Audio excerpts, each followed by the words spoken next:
Hello, everybody. There's a lot of hellos. Yeah, I had to make up for previous weeks. Yeah. Welcome, one and all, to Crimes Against Folk. I am Edward Williams. I am Ashley E. Norton. Thank you all for joining us this fine Sunday. Sorry we're a bit later than usual. We had a bunch of technical thingies, as I like to call them. That's the official industry term. Mm-hmm. Technical thingies to resolve, as we often do in these on the Sunday. We often have technical thingies to resolve, but well, it partly has to do with the fact that we're working with like 15 different systems at once. Yeah, and all remote, and it's just again, this house of cards. It takes a lot to keep this house of cards stand up. Yeah. But we are happy that we can do that through using things like Jamulus and OBS and Restream. And we wouldn't be able to do any of this without those things and without you. So thank you again for joining us. As a reminder, we do this stream every Sunday at 1 p.m. Pacific on Facebook, BandLab, and YouTube. And then we edit this down and distribute it to our various podcast channels. So find your podcast app. You can subscribe to the audio version there. If you'd like something to listen to while you're slogging through a day's work, feel free to leave us a review, rate us, subscribe, whatever you'd like to do to keep in touch, and you'll be notified as soon as those episodes are available. And today's going to be really fun. Yeah. We have some very fun people joining us today. We're on a duo kick. We like our duos lately. Yeah, that's true. We had a duo last week and the week before. We have a duo next week. And today we have a fantastic duo that I've known for many years. So we're really excited, as always, because we only have people on this show that we're excited about. Absolutely. So we've got Carol Pacey and Andy Borunda from Carol Pacey and the Honeyshakers joining us today. Two just wonderful people, very, very nice people to know. And just when you see them perform live, they're electric. I love watching them perform live. Yeah. And we'll also be talking a little bit today about OBS.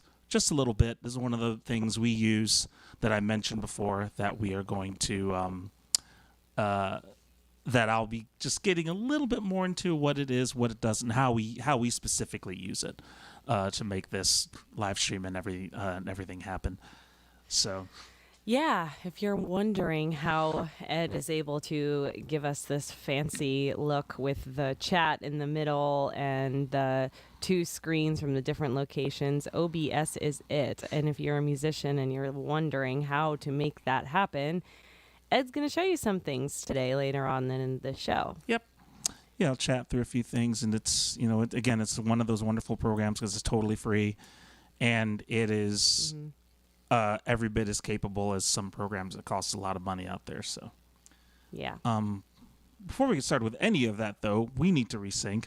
Yes, we do. Because of our technical things, I had to. It's just one of those days. Reconnect. So, all of yous out there, this is kind of fun because you get a little peek behind the curtain of how we make this work.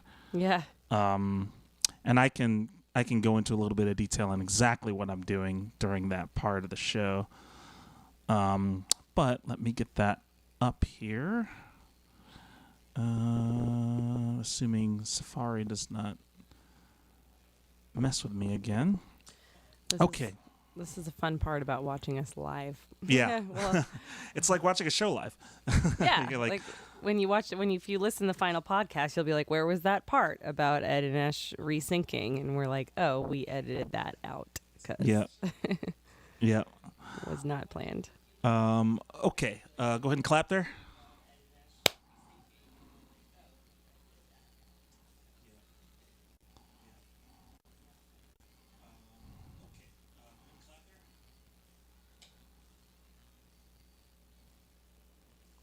Yep, that's what I thought. Way behind. Oh yeah, it's way behind. Fine. That's what I figured, but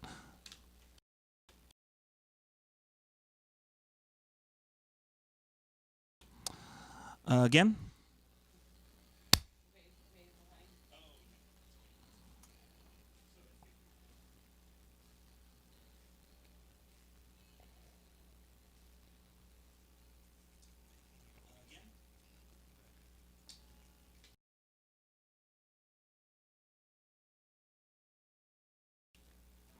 Again.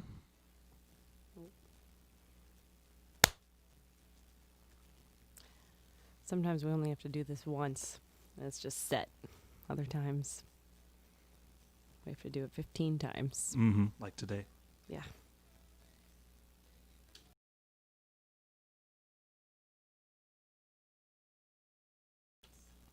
Again.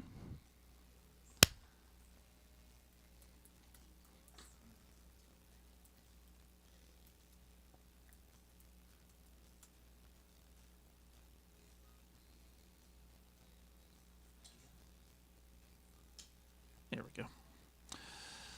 Yay. 600. I gotta do mine. Hang on. Uh-oh.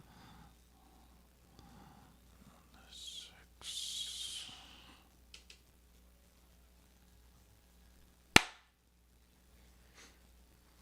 And you have to wait about 5 or 6 seconds because that's the delay to restream. Good times. By the way, our show is up on Spotify and iHeartRadio and Podbean, wherever you listen to your podcasts. From last week, we had Laura and Rick Hall on, which was so much fun. They're so funny. Oh my God. They crack us up so much.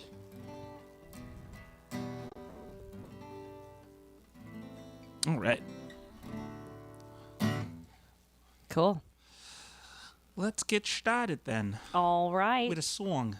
All right. We had this is actually Alice Williams has been requesting us to do this song, I think, for the last couple episodes, and we haven't quite gotten there, but we're going to do it for you now. There's my guitar. Hello, guitar. I haven't touched you in a week. I've been on vacation, you guys. You have. Yeah, it was fun. We went to the Central Coast for a few days. I picked my family up, my nieces and my sister from Arizona. We went to the Central Coast and got to see some nice beaches and eat some good food and hang out on a farm. It was really fun. Yeah, that's awesome. Yeah.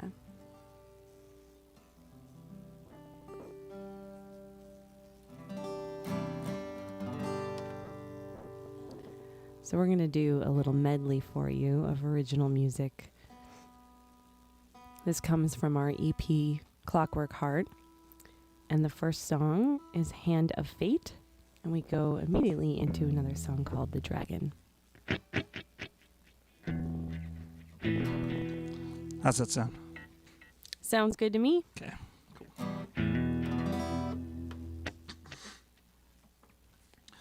All right.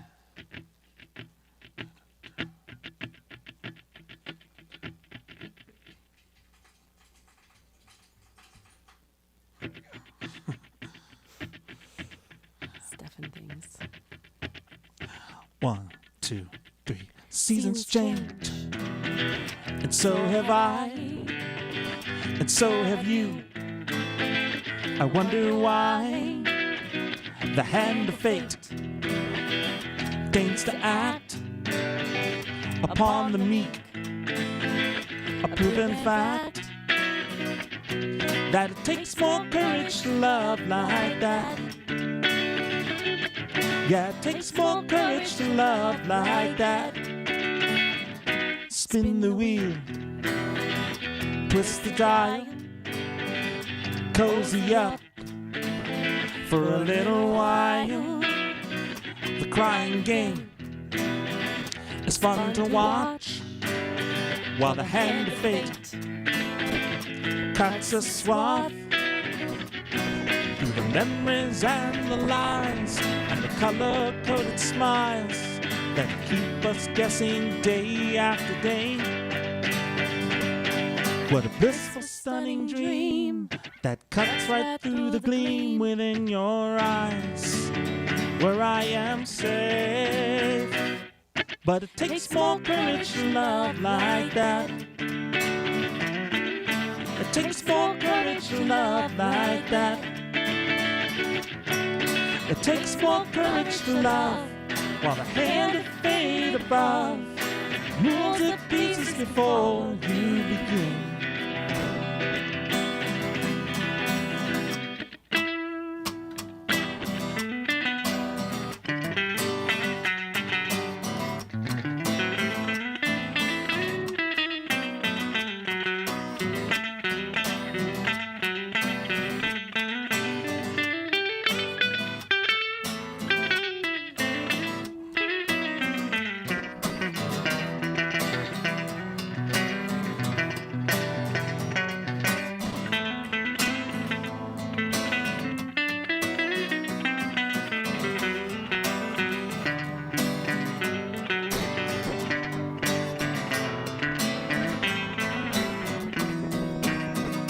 Painted pictures, cryptic signs form the threads of a lie. True conviction, stated plain, guide to sightless through the pain. But it takes more courage to love like that. It takes more courage to love like that.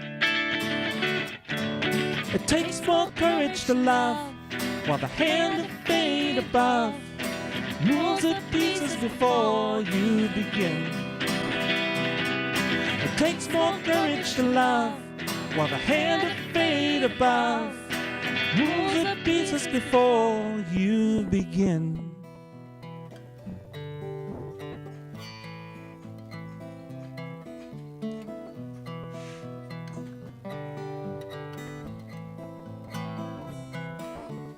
This feels like something inside of me fills me with ease till I hardly breathe. It cannot be tamed. It spits out its rage with thick bright flames. It comes when I see red to take its revenge. Won't stop till you're dead. You have some fire to choke on. You think you can cope on to put out your smoke on. Dragon inside of me is when I don't wanna be. The madness I share with the mask that I wear. If you don't believe, I don't give a damn. The dragon inside of me is who I really am.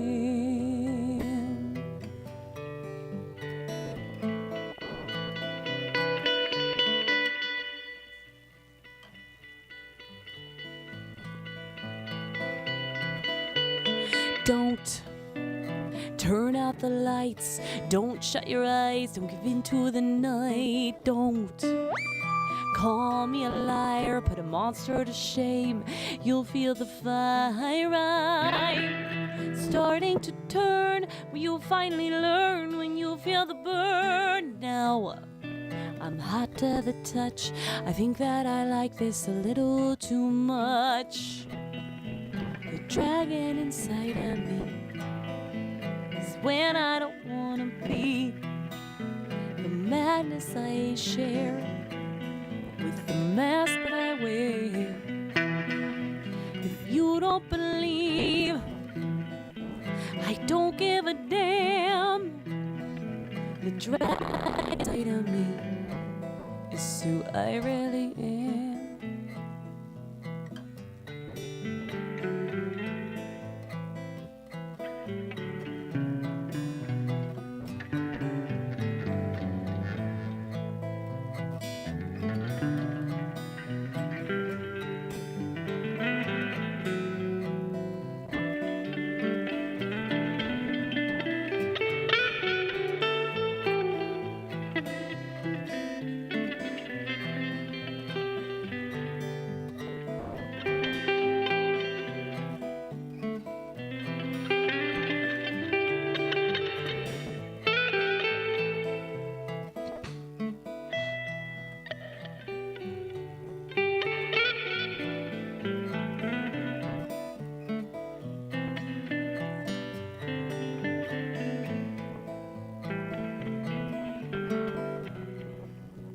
Dragon inside of me is when I don't want to be.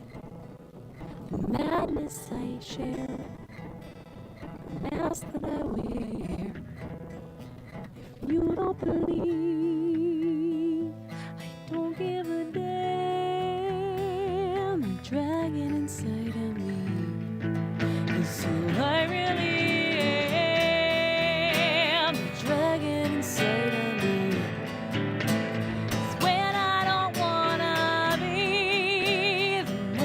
I share with the mask that I wear. You don't believe, I don't give a damn. Dragon inside of me is who I really am. The dragon inside of me is who I really am. The dragon inside of me is who I really am. The dragon inside of me is who I really am.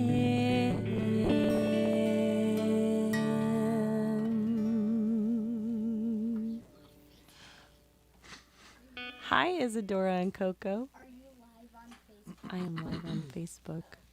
These are my nieces, everyone. Hi, everyone. Coco, I like how you took a bow. That was very good. Oh, really? Yes, you can both take bows. Very nice. How are you guys?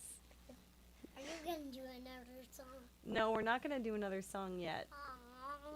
I know, I'm sorry, but we're going to do a little song in a little while. Ed and I are going to talk about a little photo, though, in the meantime. Ooh, which one? Well, Your wedding. I'll tell you what. I will tell you later, because right now I have to tell our lovely audience, and unfortunately I can't tell you both at the same time. But I'll show you the whole thing in a little bit.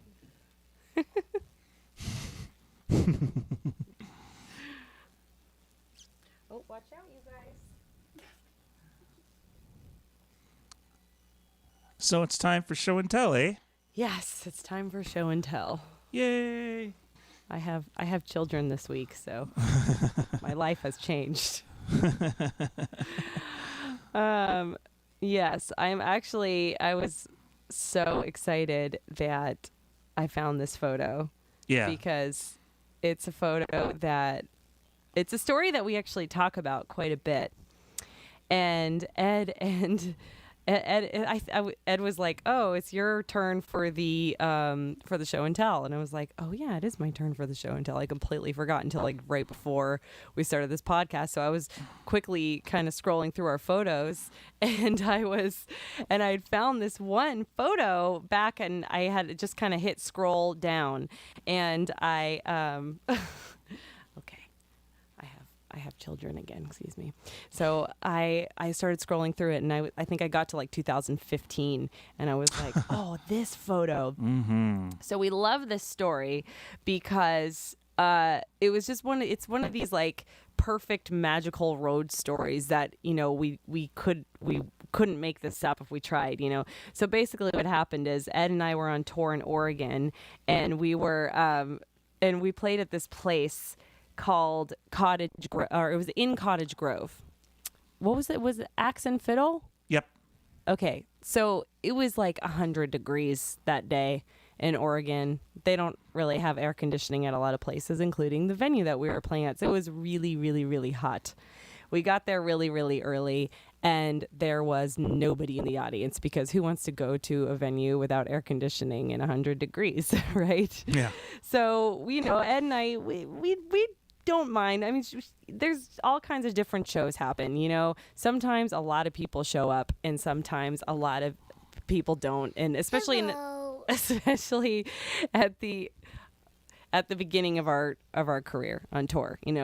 It was like you never really know what to expect. So anyway, we got on the stage and there was nobody in the audience, and it was really, really, really hot, and we ended up playing for nobody, and we played our hearts out as we always do. And all of a sudden, there was a couple of people that started walking into the venue, right? Mm-hmm. And I mean, like they walked up to us after we played. Yeah. Yeah, and it was. I think it started off with like one guy, and he was in the audience, and he was just like kind of sitting there in the front, just this one guy, and he was listening, like hanging on to every word kind of thing. And he was like, "Oh, you guys are amazing. I'm so sorry there's nobody in here." And he goes, I messaged a few of my friends, and they're on their way. And we were like, "Okay, great." And so we ended up going. So after the show was over, they kind of all came up to us, and it turns out that or maybe we were on break or something. I don't know. I can't remember exactly. Yeah, but there were like 5 or 6 of them. Yep. And they came up to us afterwards, and they're like, "Oh, well, we're here for a mayor's convention, and we're all mayors." So basically, we had just been playing for a room full of mayors. Do I have this right, Ed? Well, yeah, room full meaning 5 or 6. Yeah. Okay. Well, which are all in the photo. Yeah. Well, the room full because that was all that was in the room, but it ended Exactly. up being a really, really fun time, and they were the nicest people. We had the mayor of Beaverton, the mayor of Yachats, and I can't remember what the other mayors were there for, but they were really, really nice. In fact, the one from Beaverton ended up, because in the microphone, which we often did at the beginning of our tour schedule, we would often say in the microphone, like, "Hey, if anybody is here from, if anyone here has a place for us to crash tonight, we don't really have a place to stay." And so often people will step up and be like, "Oh yeah, you guys can stay with us." So we said that in the microphone, and the mayor of Beaverton was like, "Hey, yeah, well, I don't really have a place for you guys to stay, but I'll tell." And he tipped us $100, and he gave us a little note and said, this is for a hotel room tonight on the city of Beaverton," which I'm sure it was just his personal stash, but it was really, really sweet of him. And then the other mayors that gave us a card and said, "Hey, next year when you're coming back through here on tour, I'd love for you to play in my little town, and I have this beautiful venue that I'd love to hook you up with." So I emailed him, and his secretary got back to me and was like, "Oh yeah, he said wonderful things about you," and we ended up playing in Yachats, Oregon for like a few years after that. Yeah, the next year we managed to get around to getting to that venue. Yeah. So. Yeah. And it's a beautiful area. Yachats is just on the Oregon coast, and just these beautiful rocky beaches, and it's just stunning there. It's really stunning. Yeah, it was absolutely wonderful. Oregon is just a lovely place in general. Mm-hmm. So, yeah, it was a really cool kind of road moment, just like playing for nobody, and then all of a sudden this room of mayors just walks in and then hooks us up with another mayors. gig.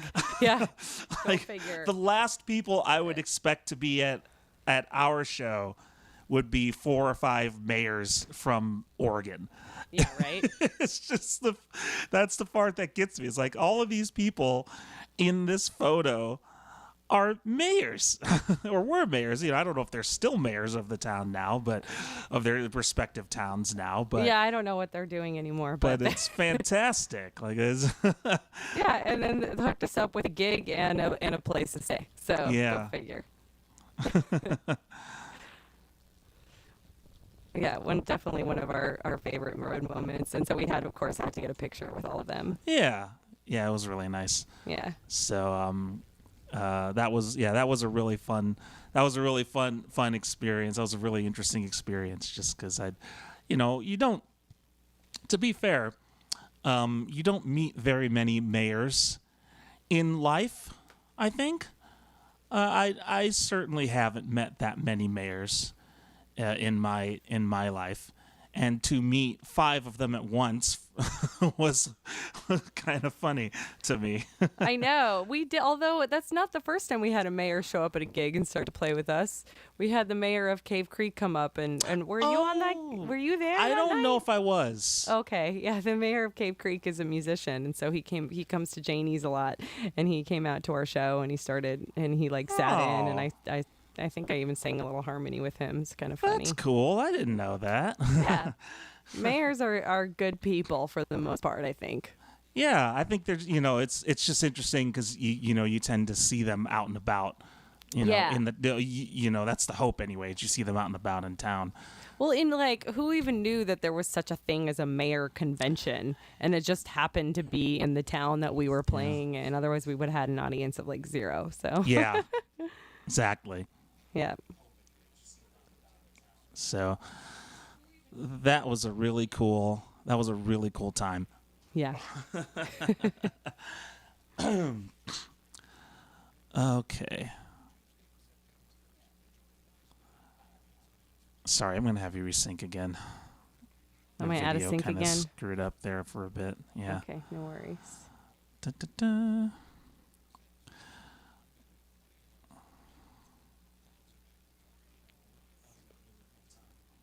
Go ahead and clap there.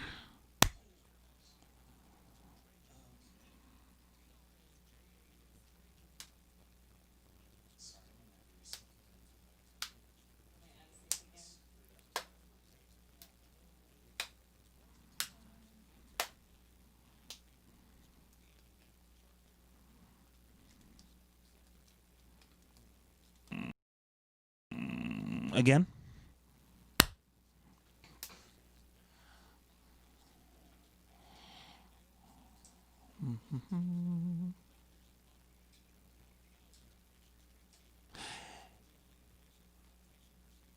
Yeah. I think I'd met the mayor of Velda City. That's where I grew up. In St. Louis, but again.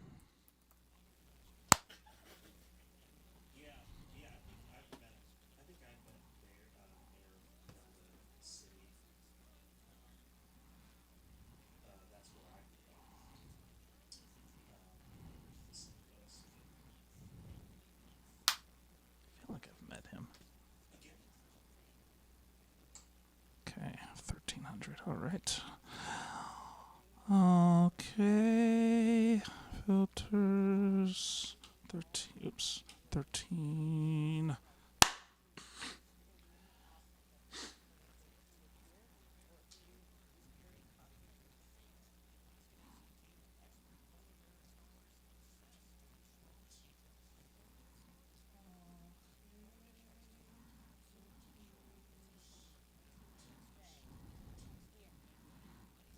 There we go. All right.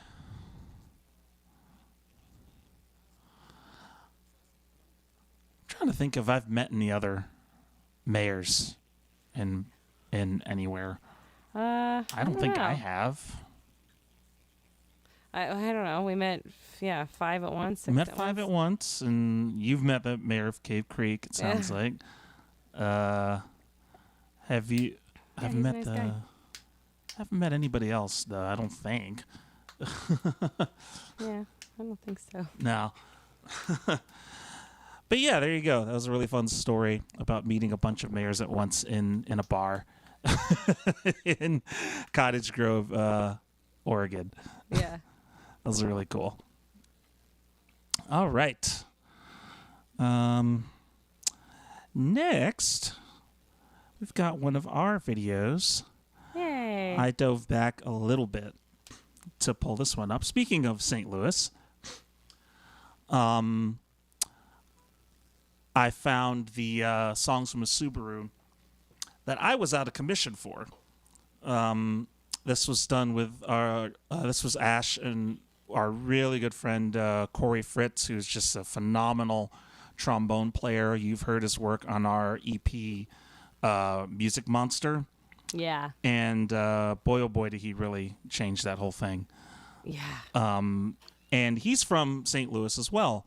And he was in town when we happened to be in town. And I was out of commission because I had caught pneumonia. So I was in the hospital. And I couldn't really sit in the car and sing. I could barely breathe at that point. So Corey, thankfully, was around to step in and do this duet along with Ashley. And I'm trying to remember the song you guys did. I think It was Bird and the Rifle, right? Bird and the Rifle, yes. So Yeah. this is a cover of the Bird and the Rifle by the songwriter Lori McKenna. And which I really enjoy covering that song. I like, that's a really good song. Yeah, so me too. It was kind of cool to hear Corey play on it. Yeah, I missed having you on that, but it was nice to have Corey as a replacement, you know? Yeah, yeah. He did such a great job on it. Yeah, absolutely. So we are going to do that, show that video for you right now. All right.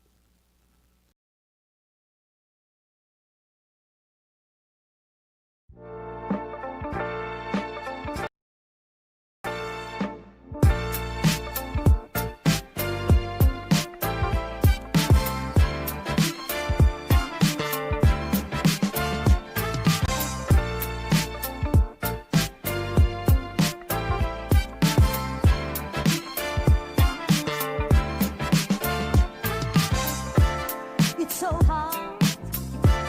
It's so hard. It's so hard. It's so hard.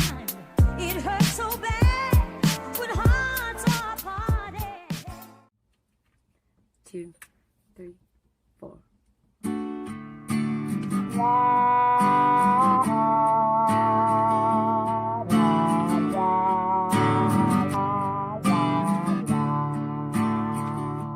There's a bird making coffee in the kitchen. There's a rifle out back smoking cigarettes. He don't ever really feel like talking. Don't matter what she says.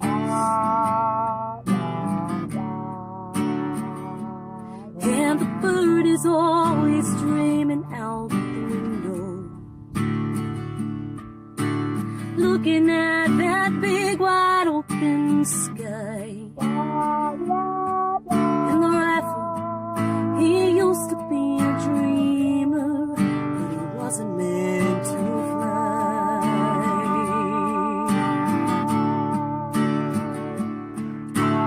Something down on the ground won't let her ride it roll to real. He's afraid if she flies, she'll never come home again. Something about the bird in her, spreading those wings, always brings the rifle out in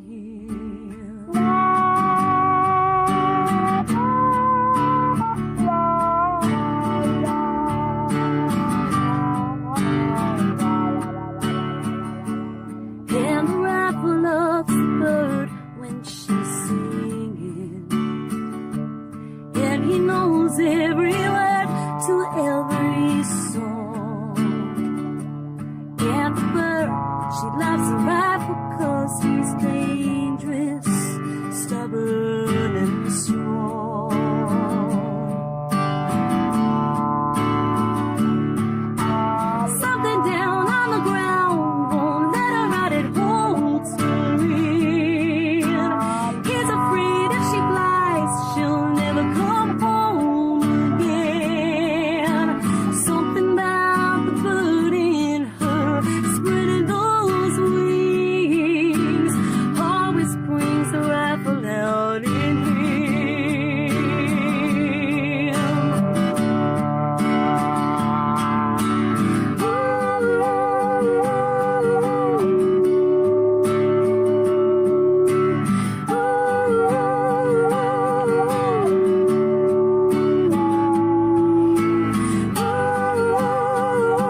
drank his whiskey and went to bed.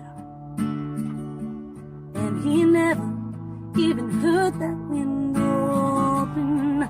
She ain't coming back in.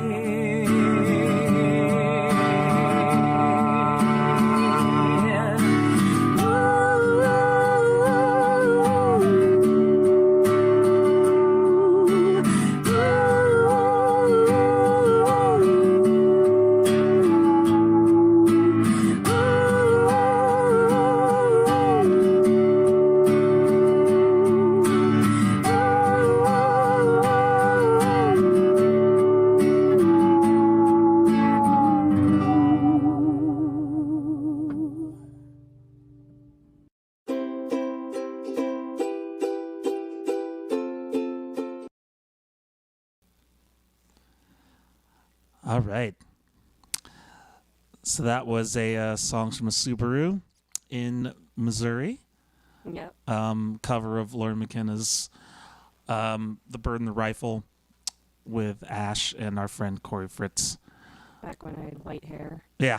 And as you can see, Corey had to sit in the back seat of the Subaru because obviously the trombone would not have worked in the front of the car. Yeah, that would have been a little tough to do, I think. Yeah, that would have been really tough to do, I think. So. Yeah. Yeah, it was a terrible. I felt so bad for Ed. It was a really, really terrible time, and we were so lucky that our friends let us crash there for another week or so. Yeah, that was when we were staying with Ryan and his then fiance, now wife. Yeah. And Ryan Stewart, who was lead singer of Hazard to Your Booty. That was the first band I was in. Yeah. And he's just an incredible dude. Yeah. And he was gracious enough to let us stay at his place for a while, for that week, while I recovered. Yeah, Ed was Ed had pneumonia and then pleurisy, and he was he had some other issues earlier, maybe in the year, that we just thought it was kind of that. Yeah. And so when we got to their house, he was like, no, it passes, it just kind of comes and goes. I'm like, all right. So of course, that's the one night that I went to sleep and I put my phone on silent, and I was staying upstairs, and as were they, our hosts, their bedroom was upstairs and Ed was in the downstairs bedroom, and I guess it got really, really bad at one point where he could barely breathe, and he called me 17 times. And I wake up to my phone and I was 17 missed calls from Ed, and I that's one of the 5 times in my life that I've panicked that hard because Ed doesn't call me 17 times. I barely call anybody once anymore. So. Yeah, right. So apparently he had called the 911 in the middle of the night, and the ambulance came and took him from the house in the middle of the night and brought him to the hospital, and nobody knew.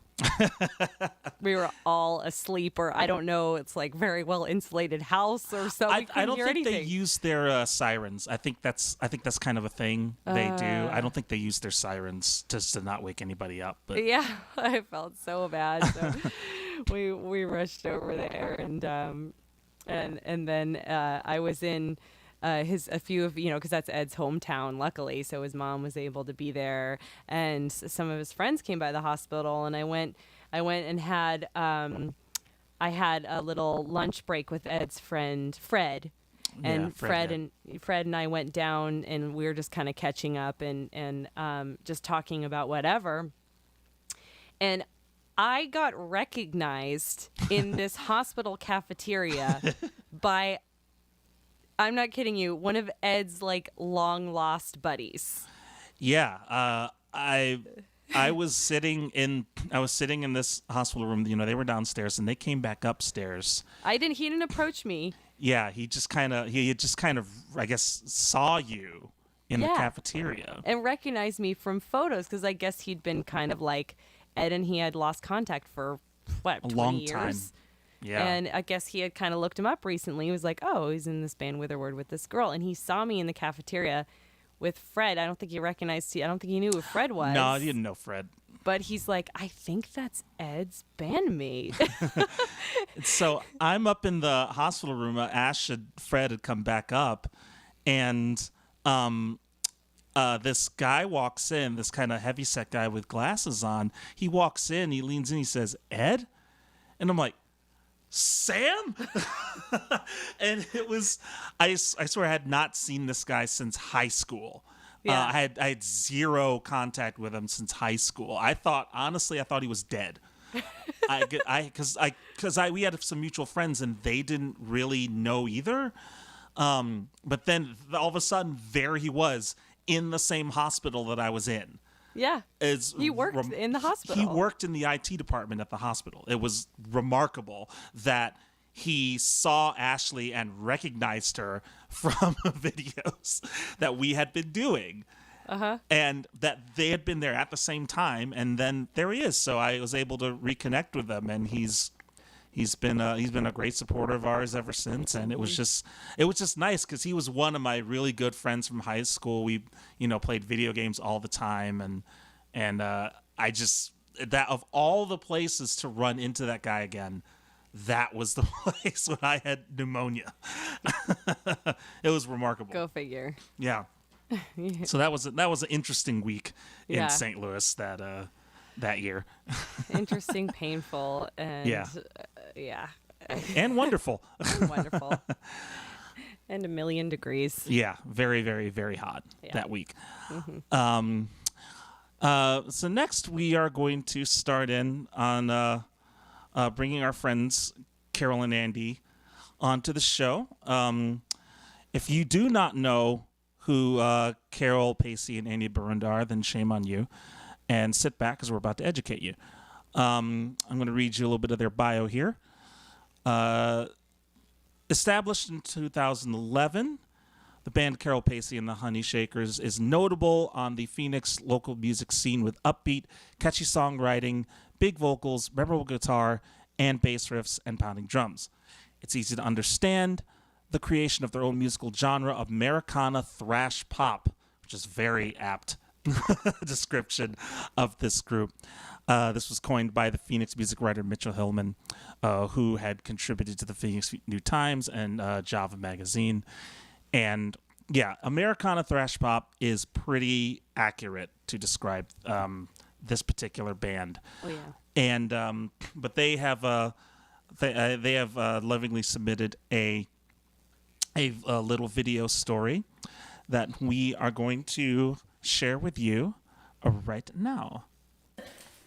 What to talk about? Hey everybody, I'm Carol Pacey. This is Andy Borunda. We're from Carol Pacey and the Honeyshakers. We're here with Crimes Against Folk. Yeah. What else are you gonna call it? I don't know, but I thought if anybody violated folk, it's us for sure as well. Guilty. Our genre is Americana thrash pop, and there's not a violin or banjo in the band. Not yet. Anyway, we're excited to be here, and we're going to tell a quick little story. Yes. Andy? And, I want to talk about, being outside the box. Okay. Doing something different and being intentionally different. Because sometimes you kind of want to follow the path of somebody else. But it's been done. And what do you... You can't say anybody's been doing what we're doing. No. We can never think of anybody who we sound like, who if we wanted to describe the band, who would you say? Well, I have to go into, it's kind of like this and a little bit of that and maybe a little Sheryl Crow, maybe a little Led Zeppelin, maybe a little bit of Yeah, but it's like all Pretenders. of that. That's the problem. Yeah, it is. But let me tell you, so before I met Carol, I had kind of two bands that I was maybe going to work with, and then I was going to go see Carol. You were playing at the gallery in Mesa, now defunct, correct? Maybe. Maybe. Wasn't my fault. So she's like, I'm going to be playing this little art show, and just come out anytime because you played 4 hours. So chances are, if I showed up in the early evening, she'd be playing. I was working and earning my chops. Definitely earning your chops with 3-4 hour shows. So I walk in, And I'm like, well, maybe she won't see me. But I'm like, the only one in the gallery. Carol wasn't drawing the big crowds just yet. This was like 2011. I think that even the gallery owner's like, nobody's gonna steal anything, and probably out, doing his grocery shopping. So Here's it was the keys, just Carol. exactly. Hey, lock up, don't lock up. Nobody's gonna take anything. So I'm listening to your songs. I'm like, wow, I keep hearing familiar yet off, just something left of center, as I like to say, left of center. And I'm like, and that kept being a recurring theme in your songs, and I really liked them, and they were catchy, great melodies, but they didn't follow necessarily the exact path every time. Musical rules, Andy? Musical rules, right? Yeah, But yeah. each song, and you know what? That's continued to this day, and it makes the songs to learn harder. Even this past weekend, I'm like, don't you want to go here or there? And you're like, no. Even though it to my ears, I'm like, okay, the song should go here. And you're like, adamantly, no. But Did it work? At the end of the day, it's not on the album yet. At the end of the day, it's totally worth it, because all the extra work in trying to be just a little bit different, I think, is making the songs a lot better. Cool. What do you think about that? I think that's pretty accurate. Crimes against music, crimes against folk. All right, we'll see you guys soon.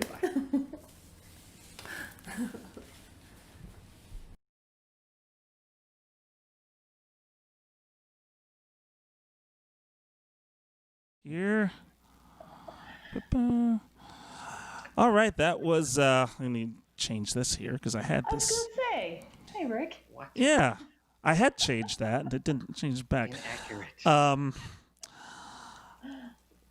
But that was Carol Pacey and Andy Borunda sharing a wonderful story. It's just nice. Like, it's just nice to hear kind of the genesis of how people meet with each other, you know. So, and we actually have them along with us. Yay! Hey, we made it. You made it. Guys. Hi, guys. I'm so impressed with you guys. So impressed with this. Thank you. Yeah, it's an incredible kind of feat to do all of this and try to play music and talk at the same time. It's really, but we do what we can, you know. We do what we can to make it work. So, but first of all, how are y'all doing? I'm awesome. I am also awesome. Excellent. Awesome. That's good to hear. I'm glad that Well, you're you're weathering coping. things well. Like, everybody's coping. You're Yeah. adjusting to the cards you're dealt currently. Yeah. You know. Absolutely. I think that's the thing. Everyone is trying to just manage along, trundle along, as it were, with how things have been going so far. But I wanted to ask initially, I noticed that you had just come back from a band practice. I think I saw that on Instagram. Yeah. And how are you managing practicing with a band right now? Well, we're very fortunate that our drummer, Benno DeLuca, has a large house with a large lower level that they don't really live in. So we are spread out. So we're probably like 20 feet, not No, 20 feet, about 15 feet 10 to 15 feet from each. each other. Oh. We're still even masked up and everything. Yeah, but we've so- been staying masked the whole time. The first time we didn't, and I think everybody was a little nervous about it. And Yeah. then we decided to keep the mask on. Mm. You're 'Cause I singing would with the mask infect on? you all. Totally singing with the mask on. How's that Yeah. working? It's not a cloth mask. It's more the protective, Surgical. not surgical, because they're even oh. better. The like Just plasticky ones? no, or- just the paper ones that Oh, you okay. might see for like a general doctor's visit kind of thing, but not the heavy duty surgical ones. And it's not bad. It just kind of goes in and out a lot. I'm going for the big notes. I'm like, used to be, you'd inhale your hair. You're inhaling a mask. Well, that's a bonus. It's better than nothing, but it's only our third time since. God, I didn't even think about that. Seriously, one of my like biggest pet peeves is when you're playing an outdoor gig, and I think both of you can relate to this, especially Carol, like if you have like lipstick on or something and then you like your hair blows like a little bit in your face and then you're literally eating your hair and like inhaling your hair for the rest of that song. Yeah. It immediately goes wherever your gag response is. Yeah. And then you want to kind of hurl, cough, and you can't. You gotta. It's awful. Is that why you both started flipping your hair so much in shows? I'm guilty of that. People think it's, that's part of his movement. I'm like, no, my hair is actually in my eyes. So you kind of have to work with it. Like, here's a good part of the song to do it. So you gotta, come on, show We business. just flip it because it's cool, Ashley. We have no real, it's just fun. Yeah, it's fun. Well, you both have amazing hair. Like, I don't think Ed or I could do that. Definitely now that Ed shaved his head and my hair sucks. So I am just always very jealous of your show, and also equally impressed with it. I mean, we've been on Carol and Andy. They had a radio show, or Carol did, and Andy was guest hosting, and Ed and I appeared on that once, and we've managed to rekindle this beautiful band friendship through the years, which is really cool because I moved away in 2012, I don't know, 2000, something like that, 2011, 2012, and I had just met Carol, and I had also only recently been doing some solo shows myself. Like I bought a little PA system and I would load it in my little cart and wheel it up to whatever bar I was playing in and hoist it up on the speaker or stands, or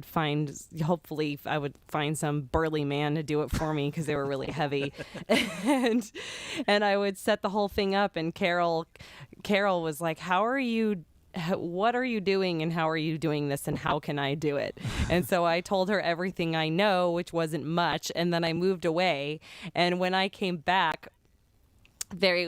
Carol was then Carol Pacey and the Honeyshakers, and I saw her band and I was like, wow, that took a wild turn. Like, they have so much energy on stage. Yeah. It's so much fun. Andy is just a rockin' guitar player, and like when you see their show, you can just see how much fun they are having and on top of having really great music. Oh, thank you very much. You're my hero, my inspiration. Outside of Wrigley Mansion, you scoot up in your car and you're just throwing doors over because remember you were coming, I think, from another gig, and I'm like, look at this. Look, and she's got all the. I'm getting goosebumps now thinking about it. You just blew me away. I hadn't seen that yet. I've gone to shows or in the cover band I was in, they just handled it and I just sang. Right? So to see you throw all this stuff, I was like, okay, game on. Yeah. And you know what? I was there too once. I was in a cover band, and again, they did everything. They set up the PA, and I just showed up and I sang, and it wasn't enough, Yeah. I mean, it was great, but I was just like, I needed more, and I needed to be more hands-on, and like I've only done more of that as the years go on. Like, as independent as I can be is awesome. So and I really appreciate that, Carol, and it really makes me feel so good to see. I mean, you have just taken that tiny moment and just ran with it yourself, and now you're making your own albums, and your band is doing amazing and opening for big artists, and it's just really cool to see. Ooh. Look at I'm that. showing off our record. You got it on vinyl, eh? Cool. Did. Well, Ed, you never know how many songs are going to come along. And this is our third record, and I was like, you know what? I want I want a record. Yeah. I want a record. Show the back. Oh, that's the back. Oh, look at that. That's Nice, awesome. guys. That's the back. You always have the coolest artwork. Yeah. We've been gifted by beautiful photos. That's where that comes from. Who took the photos? The first one was our cover is by Rachel Smith. Yeah. And this back photo is by David Majur. Oh, cool. Hard to get my camera sorted out there. Yeah, but they were both at shows, and we're so very lucky. And I want to shout out to our cover girl. That's Graciela, and she's listening right now. Oh, yeah, there she is. She's been commenting on the thread. I see her blowing up the feed. That's awesome. What was the process like for doing that vinyl? Was it did you find it any different than doing a regular old digital EP or whatever? Well, yeah, a little bit. Our recording engineer, Joseph Aslin, at Switchblade Sound, we told him we wanted to put it on vinyl. So he what did he say? He kind of recorded it, not necessarily differently, but in a manner that would be more conducive to the mastering, which would be more conducive to vinyl. I think something like that. Sounds good to me. And then we had to worry about timing because you could only put so much on side A and side B, which we never had to worry about that before either. Right. Yeah. So, but it was fun. It was stressful. It was financially irresponsible. Everything that everybody says it is, they're right. Yeah, for our listeners, if you're not familiar, printing vinyl is a very different experience than printing a CD. You have to master it differently. It's extraordinarily expensive, and and you have to also like print it differently. Obviously, there's a side A and a side B. It's not just like a regular CD with tracks. So there's so many. It's a very, very different thing. Because we get that question a lot too. Well, why don't you guys print vinyl? And we're like, I don't think we want to deal with that headache. It costs $20 before it's even out the door. Each vinyl. You can kind of give CDs away and not feel it too much, but everybody's like, could I have a vinyl? And I'm like, no, you may not. Right? You're going to have to pay for those. Yeah. You make no money on the little bands don't make any money. Yeah, but it does feel good. It must feel really good holding that in your hands because that is exciting. It does. I'm very proud of this record. This was a lot of fun and everything. So, yeah. When did it release?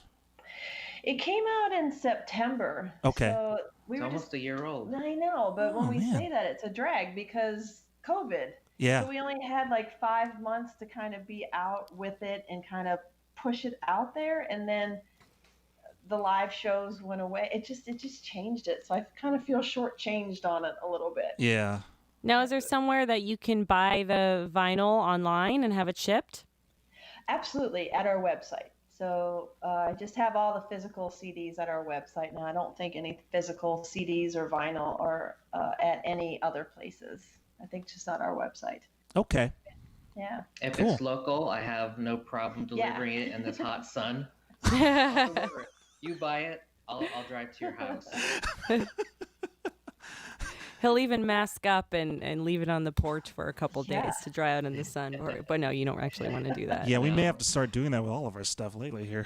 Oh boy. But that's really exciting that you guys got to do that. I wanted to I was also curious how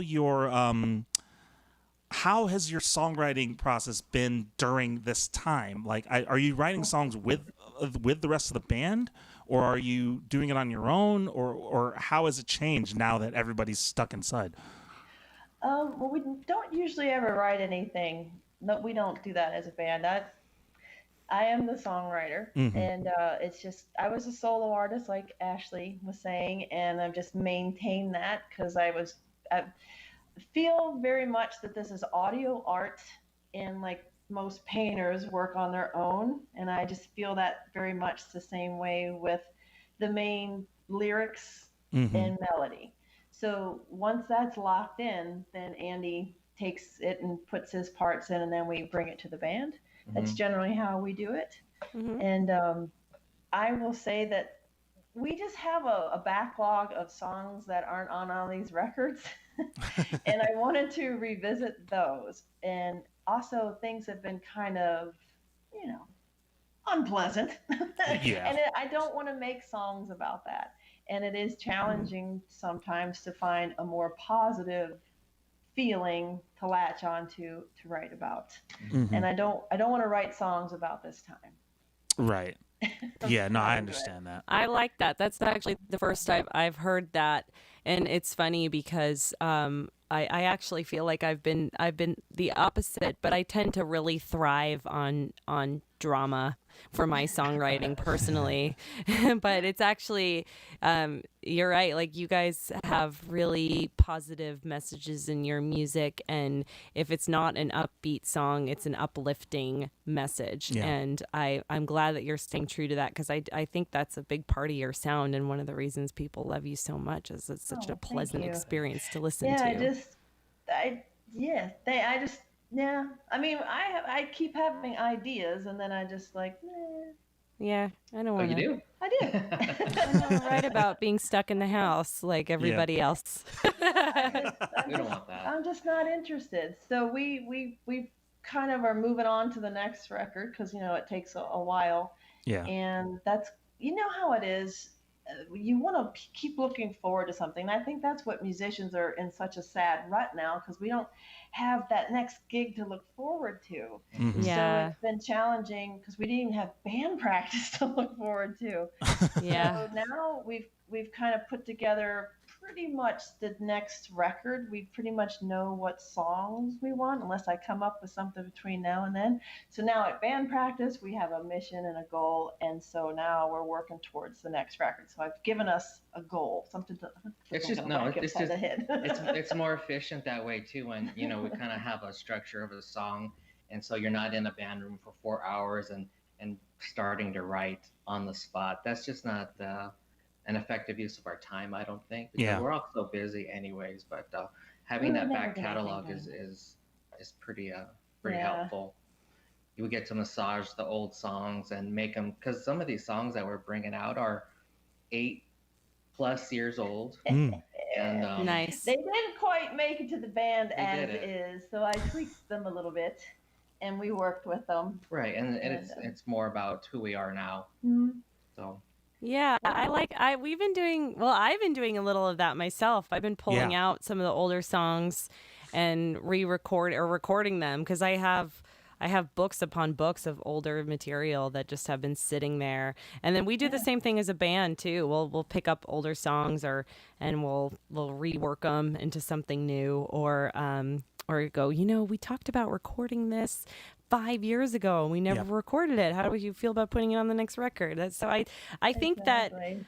I know a lot of songwriters and bands don't feel connected to their older material and don't rehash the stuff, or it's just kind of like, if it didn't make it on the album, then it doesn't work anymore. But it's still art, like you said, it's still a canvas. A painting doesn't get old, and a song shouldn't either. I think it's nice to keep those Yeah, alive. I totally agree with you, Ashley. Totally agree. It might just not have caught us at the time, or something Right. else came out that was better. And we Right. jumped on that one. But, And I well, like and the old stuff. and I don't know about you, but I mean, I write a lot, and I only like a fraction of the songs I write, and so the rest just kind of disappear. But sometimes I'll come back to it, to an older song, and I'll be like, why didn't I like that? And I'll rehash it, and then kind of do it in, like you said, in the moment when it feels like the right time. Right.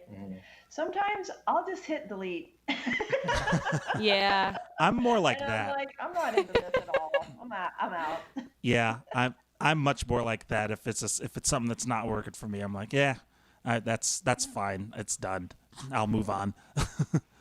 Yeah, do I want to sing this for the next however many years? No, delete. Yeah. Yeah. That's why I'm very careful of my subject matter as well. And we have songs that the band did grab onto it, and Andy will put them in the set list, and I'm like, yeah, no, I'm not feeling that mood right now. No, I Yeah. won't play that. Yeah. yeah, because I'm the set list writer, and she's like, no, what do you do? You're out, Carol. Yeah, we kind of check in with each other on songs for that very reason. Like, do you feel like doing this? I mean, Yeah. some of our fans know the songs in particular that we're just like over all together, and Yeah. it's really painful for us to sing them anymore. And mostly because we probably just sang them to death at one point in time. Yeah, usually that's what it is. Yeah. But we do the same thing. Do you want to do this? And sometimes he has to really think about it. Yeah. I know. I'm usually more. I guess more. I'm more like that because Ash is the set list writer, and so I think she has all those battles internally, but she has to ask me about the other ones. So I'm always like, oh. Luckily, I'll put the alternates at the end of the set so we have stuff to choose from in case something is taken out. Yeah. Yeah. Yeah. That's a good idea. That's a good idea. Yep. We've got the alternatives too. Sometimes I'm just like, I don't like any of those either. Yeah. Yeah, I know. It's tough. It sometimes just depends on the day you've had, you know? But I'll tell you what, all the songs that I was like not wanting to play then, I'd kill to play now just to get out there and play some more. Are you guys playing any live shows at all? Any of the social distant or outside stuff? No, we were just talking about that last night, and I can't bring the band together unless we're 10 or 15 feet apart and we're all masked up, and then if any of them got sick, I'd feel guilty for that, and then if anybody that came to see got sick, I'd feel good. I just can't. Yeah. I just can't. I just feel too responsible for everybody. So Mm-hmm. I'm just kind of waiting it out. Yeah. Yeah, I know a lot of performers are in a similar boat, you know, but I'm seeing more people get out there. Like mostly solo though. I know Ash, you've done a couple of solo you've done a couple of solo gigs, but that it looks like they've been really well like constructed. Well, yeah, I So- played one where it was like I was playing on an island basically in the middle of this parking garage, and I was like 30 feet away from anybody, and and everyone had to be masked, and all the tables were social distanced apart. So, but I'm very, very, very choosy about what I'm gonna do. If I'm comfortable there, because I mean, and I know the owners are like very strict about their rules, and they don't break their rules. They don't hug anybody, or like they're wearing their masks and they're not going to take them off, you know? So I feel pretty confident there, but I think it depends on the venue, you know, the venues that are a little bit more lax about it. It's like, I think I'm also not really in a place where I'm going to judge anybody for anything they decide. I think it's 100% a personal decision, and you have to do with what you're comfortable with, and you should not judge the other person and what they're comfortable with, because the point is we don't know what's right and what's wrong, and you know, as my friend Jim Coletti put it perfectly, he's like, some of us are going to be right and some of us are going to be wrong, and when we figure out who that is, there's no you shouldn't go, oh, I told you so, or see, you could have been. No, it's like, just do what you're comfortable with, and you do you and I'll do me, and like that's it. Exactly. Right. No, I agree totally. And I think what's good right now is we're still, to a degree, pretty active in behind the scenes, you know, so it's not like, you know, just because we're not playing shows and we're not in the studio that, you know, this train isn't stopping or hasn't stopped. I mean, we're still doing things to prepare for when we do get back out. Yeah. Yeah, which will hopefully be sooner rather than later. Right. But I guess we don't really Hopefully. know. We've been I saying that do- since March. I know. I do like outdoor events. I just think that that's the safest go, and it's just 150 million degrees in Arizona right now, Right. so it's just not an option. It's not viable everywhere, but that seems to be the safest way to do it. Yeah. Especially when you have as much hair as you do. That would be. Oh my gosh. Can you even see the end of it? I mean, we've had Not one really. hair- we've No, had I don't one mean to keep haircut. focusing on your hair, but It's It's impressive, I gotta admit. I'm getting older, Ashley. It's gonna fall out soon. Oh, yeah, well, enjoy it. I'm not, yeah, exactly. I'm just enjoying it, and when it's gone, it's gone. Well, we're so happy that you both joined us today. It's been so long since we've actually gotten to chat with you. I know this is like the only way we hang out with our friends Yeah. anymore. Come on our podcast. Yeah.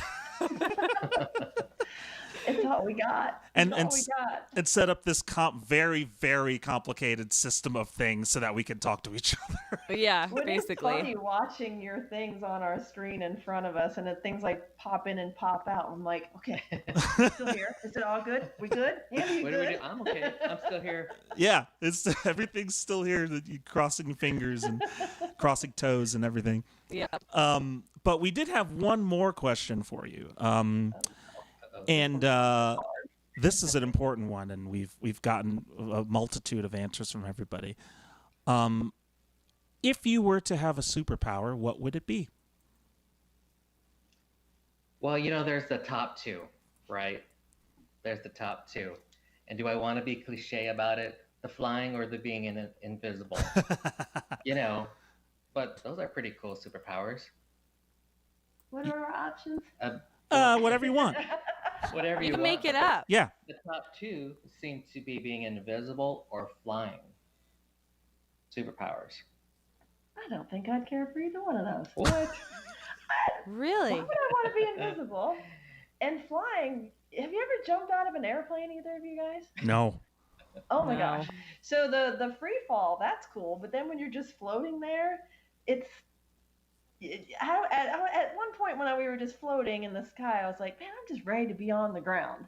So I don't know if I would feel that way if I had a superpower. Well, I'm done you now. could hover. Land. You could hover at 5 feet. Just go about your day. Yeah. Just fly above all the cars, past the traffic. I'm gonna pick the invisible just because if I was flying, then I would totally call too much attention to myself. But invisible, I don't know. Why not? Yeah. Scare me all the time. I want to have the superpower of knowing what's for dinner at breakfast time. Oh, Oh, foresight. Yeah. I feel there you the go. struggle is real. Ah, Are you one of those people too? I'm like at breakfast already thinking about what I'm going to have for dinner.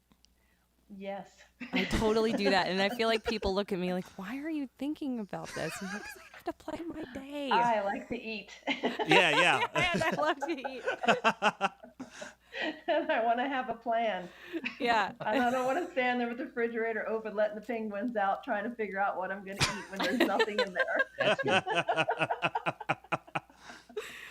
Oh God, that's hilarious. My mom and I are both like that, and my mom's husband's always looking at us like, "Why are you guys already planning dinner?" Yeah. That's a pretty good Pretty one, sure Carol. it's real. That's like Yeah. that's a real superhero power right there. It is. Yeah. That's original. Thank right you, there. Ashley. Thank Yeah. you very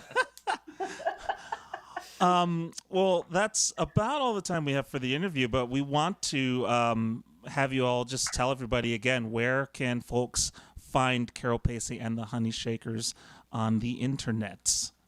I think the best way to do it is just type in Carol Pacey. And see what pops up. The website, yeah, the website is carolpaceyandthehoneyshakers.com. But if you do a Carol Pacey search, You'll see you're going to a find variety of things. the website, the Facebook, the YouTube, Twitter, Instagram, Mm-hmm. if that's your thing. I'm working on our social media game. It's been a low, and now it's getting better. Let's go. Yeah. Low. That's a permanent struggle, is the social media game, I must say. But Yeah. that's what we have right now, right? This is what we have. So. Yep. Yep. But yeah, just Google my name. Anyway, it's all out there. Awesome. Well, again, thanks to Carol Pacey and Annie Borunda for joining us today. It was really fun catching up with y'all. And for nice sharing seeing your you guys sweet as well. story. Yeah, thank you for Yes. sharing your story. That was really nice. It's again, I always like origin stories like Yeah. that, We're from Craigslist. The whole band. The whole band. That's awesome. I love it. Every single member. Oh, that's so Past, cool. present. All right, y'all. Well, we will say goodbye for now.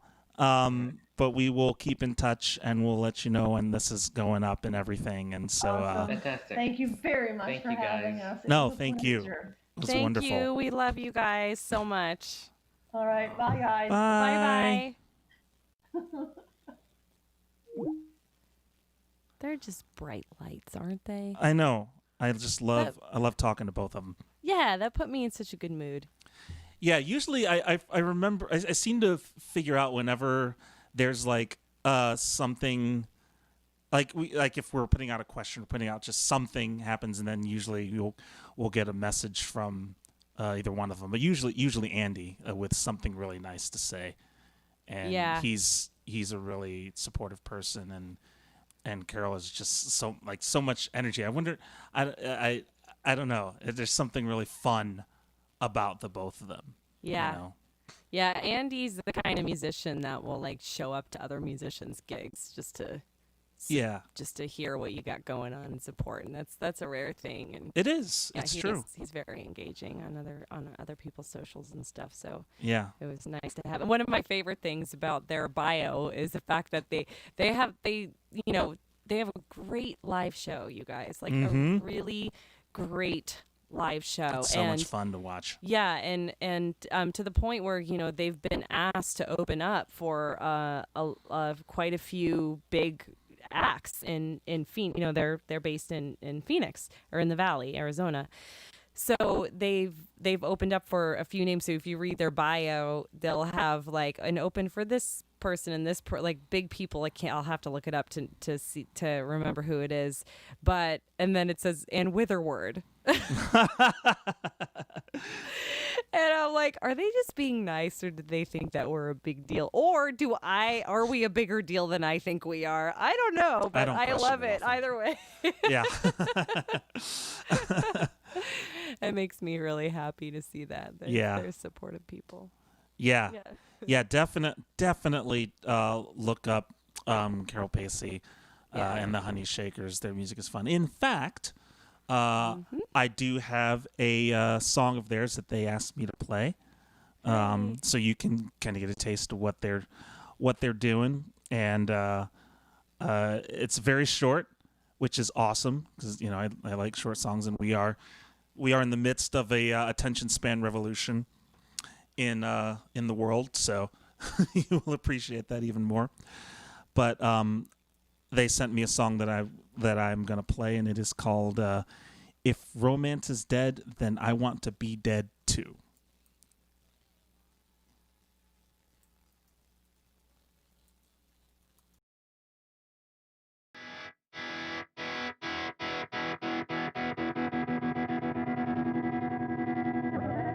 If romance dead, then I wanna be dead too.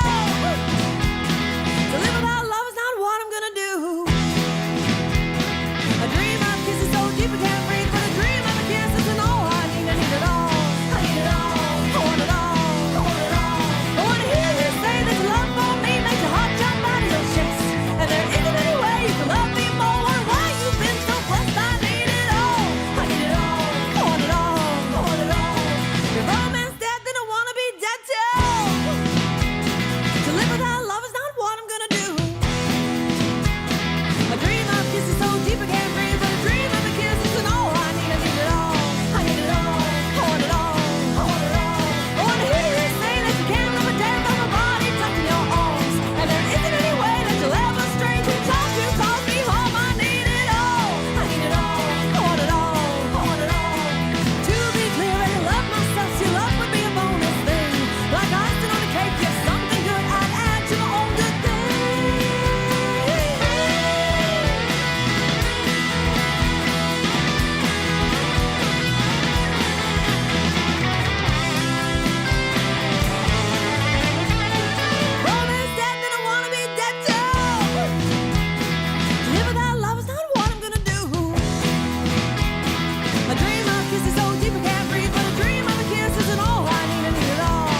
All right.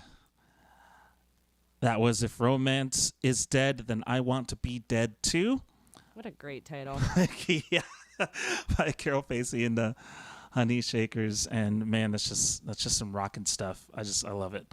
And again, you can kind of feel it on the recording, but if you watch them live, it's just even more fun to watch them play that stuff live. We actually had them as one of the groups on our CD release party for the Anchor, and man, it was just so much fun to watch them play. So really good stuff. So yeah, definitely check them out. They've got the newest album out is called Bliss, and they are working on another one, so stay tuned. Yes. I just love watching our music friends and how everyone's finding such creative ways to move forward during COVID times. You know, I mean, I don't know anybody that's just like, oh, well, we'll just like wait till it starts up again. Like nobody's doing that. Everyone's trying things out and figuring out what works for them. And Yeah, it's really cool. I feel like everybody has a different story of how they're doing it, and it's nice. Yeah, everybody's got a different way of figuring it out. So, you know, and I think that's the fun part is you're kind of forced to at a certain point. And so it's like, well, we could just sit around here, or we could try and figure out something. And, you know, most people are, you know. Yep. Which is really fun. Yep. Ready. So we're moving on to our request segment, and we had a request in from Itzo, I guess. Was this from last week, Ed? No, this was in the event.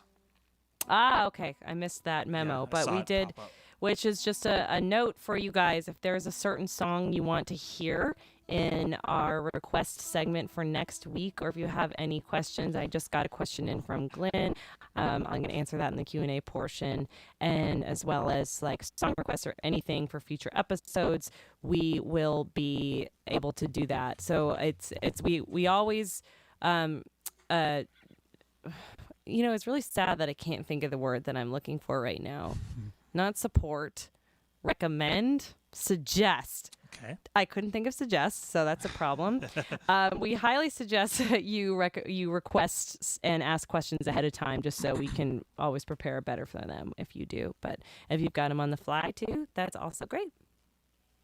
Yeah, we'll try and work out things like what we're going to talk about for the next show, so that you can kind of look at the topic, and if you have questions about it, you know, or you know, you can do your own research and learn a little bit about it if you want, and then hear what we have to say and have any questions, you know, because I know when you come to the show and you're hearing a lot of the stuff for the first time, that's when you have the questions. But you can also, if you just have any kind of general questions, it doesn't have to be about what we're talking about. You can throw those in too. So. Absolutely. Okay. Here it is. Oh, you're looking for your finger? Yeah. I found my thinger. The official thinger.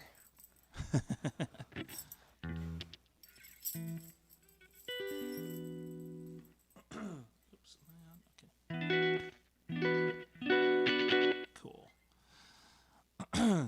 This is one I haven't done in a long time.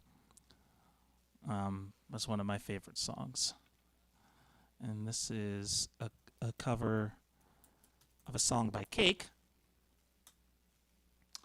And it is called You Turn the Screws.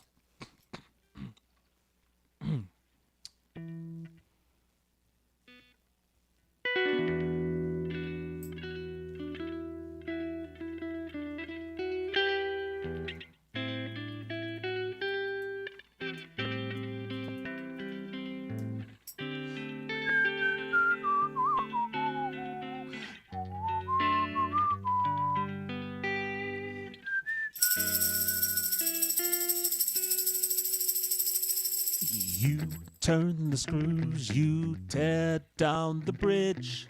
Flimsy as it is, it's businesslike. You shake my hand, you break up the band. Flimsy as it is, it's open mic punk rock. Red, white, and blue. Whoa. You twist the knife, then go home to kiss your wife. A bigger, better slice is what you like. You kick the sand, you gain the upper hand. You sell it to Japan, it's natural punk rock. Red, white, and blue. Oh, you turn the screws. Is what you choose to do. You think that I must turn them to. You think that I must be so satisfied. I stay inside. I wonder why.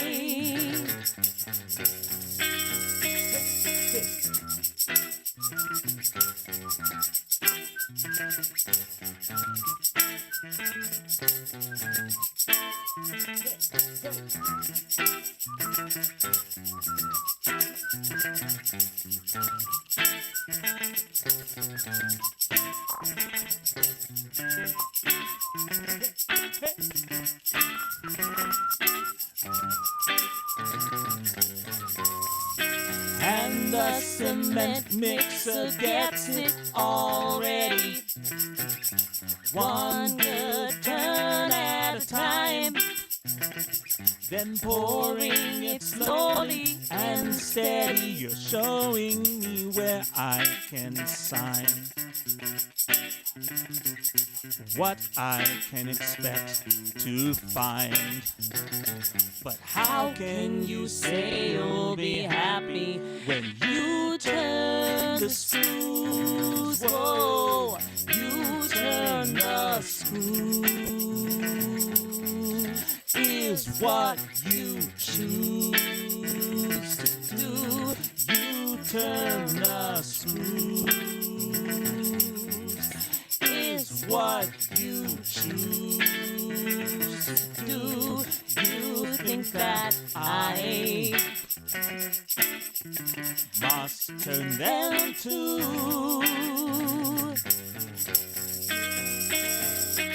You turn the screws, you tear down the bridge. Flimsy as it is, it's business-like. You turn the screws, you tear down the bridge. Flimsy as it is, it's open mic. You think that I must turn them to.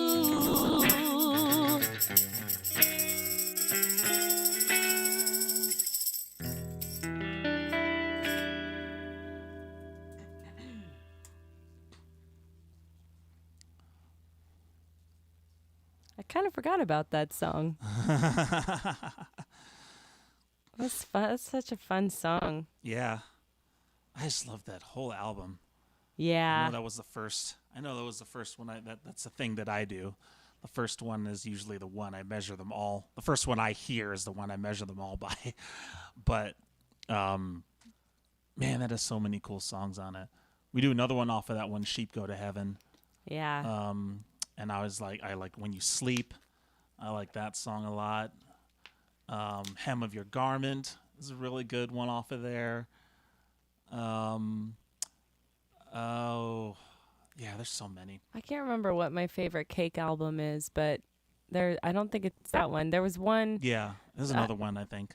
Yeah, well, they have a few, and a few of them did really well, but I can't remember which one. I'd have to look it up, but I think it was the one with Short Skirt, Long Jacket on it, and I was just couldn't get enough of that album. That's a good song.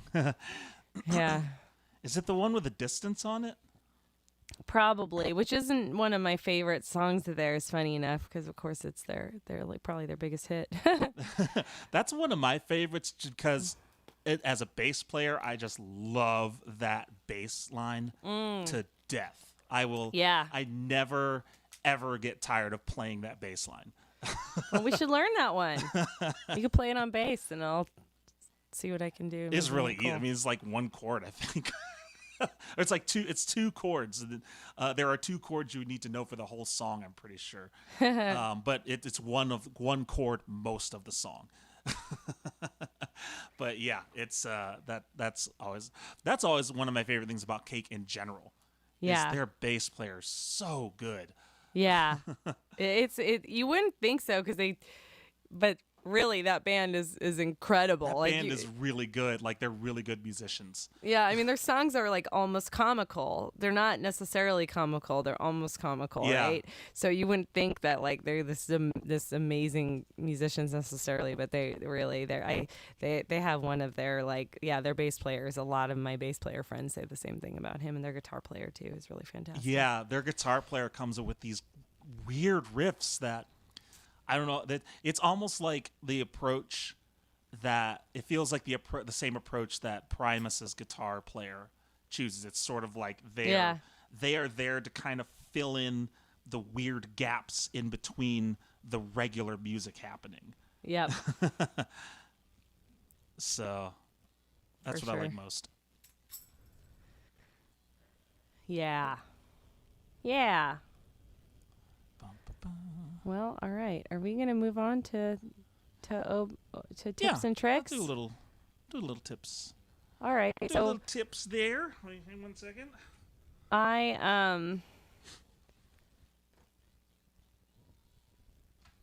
forgot what I was gonna say.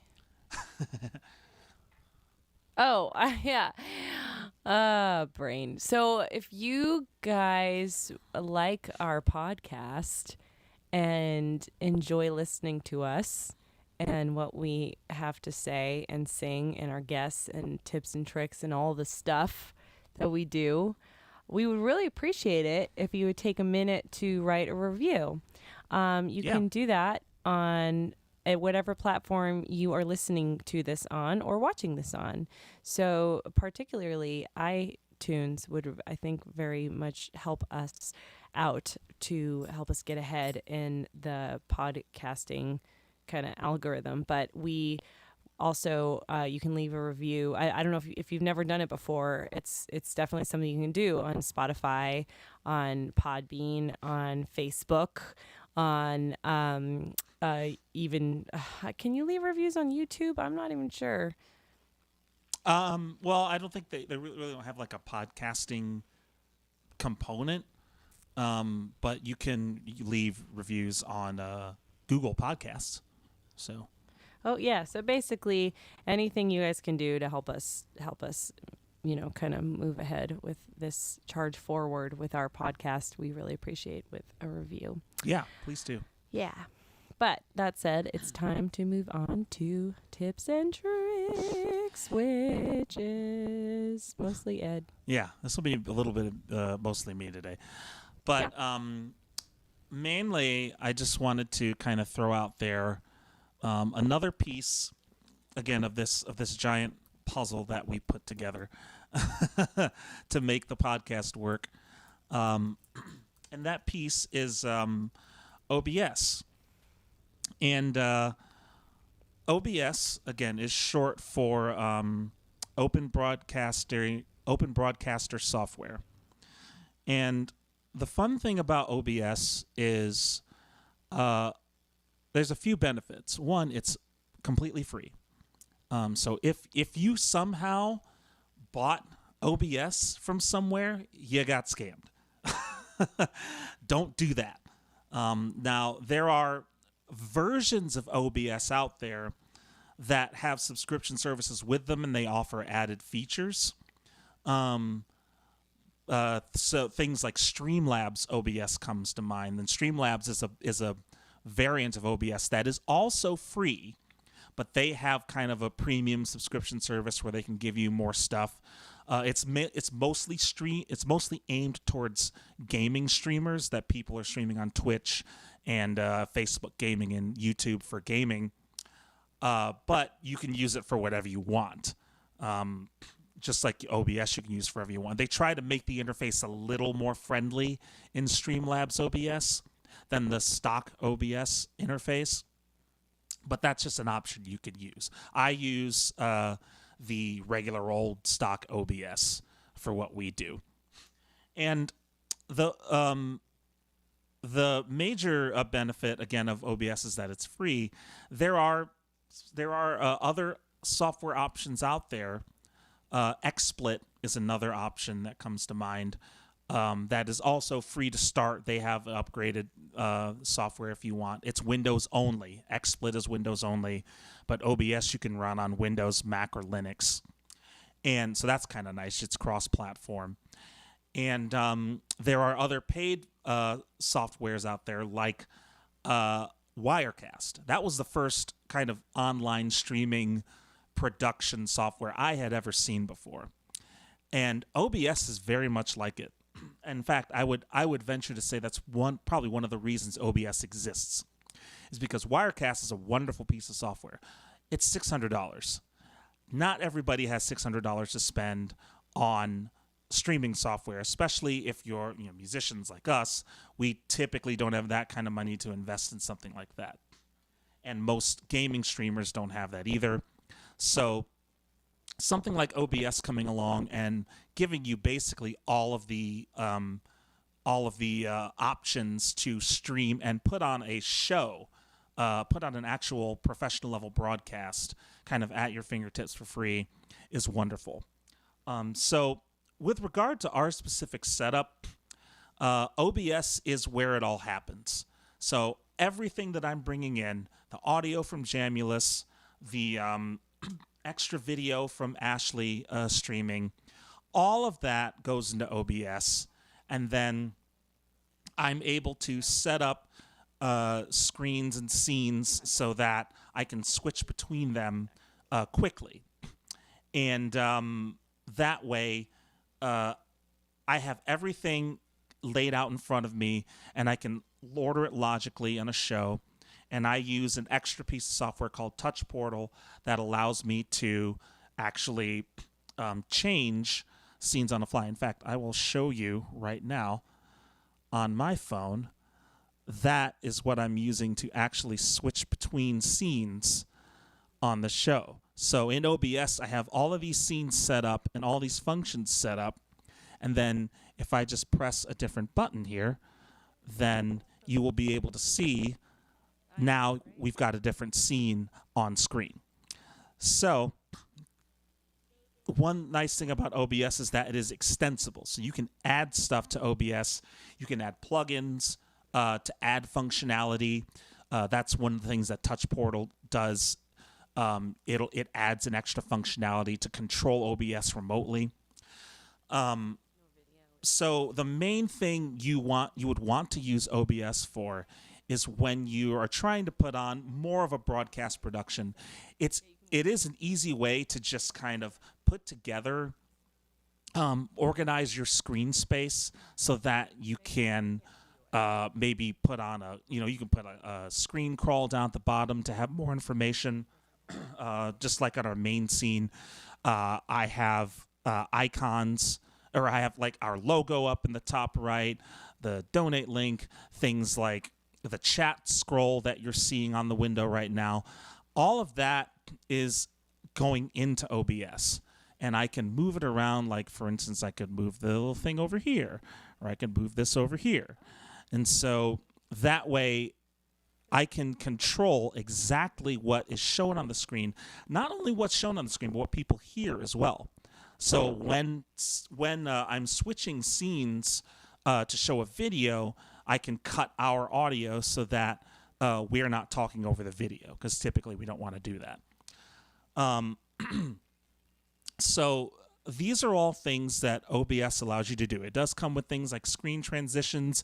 You see how it fades from one scene transition to the next, and you can get extra plugins that add into that. It allows you to record. It allows you to stream to a lot of different outlets and a lot of different protocols, which is nice. It has presets for a lot of them too, so you don't need to know a lot about what's happening behind the scenes. OBS will just set it up for you. It's really grown a lot in that lately as more people are streaming and more platforms emerge for streaming. OBS has kind of grown as well to support those almost natively. And Carol, I know during our interview, Carol had asked, well, hey, how are you actually kind of getting all of this arranged? Well, just to give you a quick insight into that, what we do is, I will have my camera here, and I have Ashley's camera up top there, and then I'll bring in the Jamulus audio, and then what I'll do is I will have her do just a clap in front of the microphone. And what I can do is then I will watch the streaming monitor. So I'm watching what Restream sees. And because that's representative eventually of what you, the audience, is going to see. And I'll watch that. It's about a 5-second delay, so I kind of have to wait for 5 seconds. But I'll watch that, and I'll listen for what the delay is between Ashley, the audio of Ashley clapping, and the video. And then I can go into the audio mixer in OBS and actually set a delay so that the audio is delayed a certain number of milliseconds, and then everything's lined up with Ashley. And then for myself, because now I've lined up the audio with Ashley's video, but now my video is out of sync. So what I'll do is I'll add what they call a filter, which is another name for a plugin.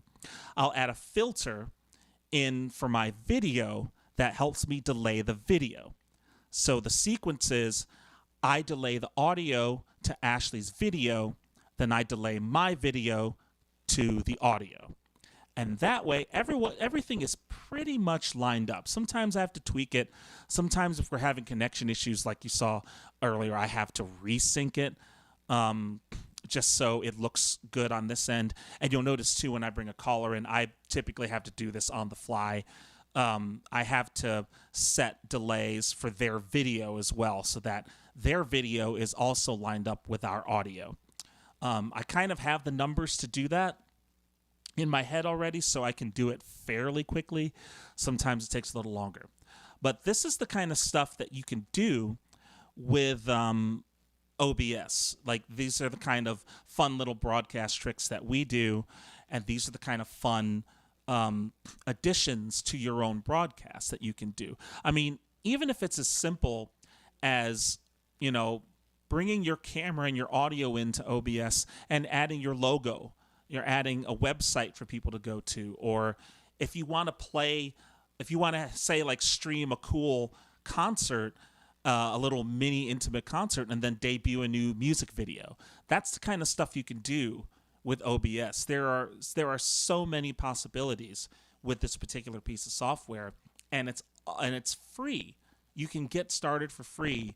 And there are some plugins I think you have to pay for, but that's not necessary. There's so much that you can do for free, and there's so many additions that people make for free that you can not pay a cent and have a very professional looking broadcast. There's one thing that the other thing that you can do, and this is something I had to learn how to do. But during the guest sequences, I also add in little what are called lower thirds, and so I'll just throw one in right now, and you'll kind of see what it looks like. But I throw that in, and that's something I have to generate outside of OBS. But I believe there are plugins you can use to generate that inside, but this is how I do it for the most part. I generate it outside. But that way you can use OBS to throw this in and add a little bit of flair and spice to your broadcast, just like, make it feel more like you're on television, which is fun for me.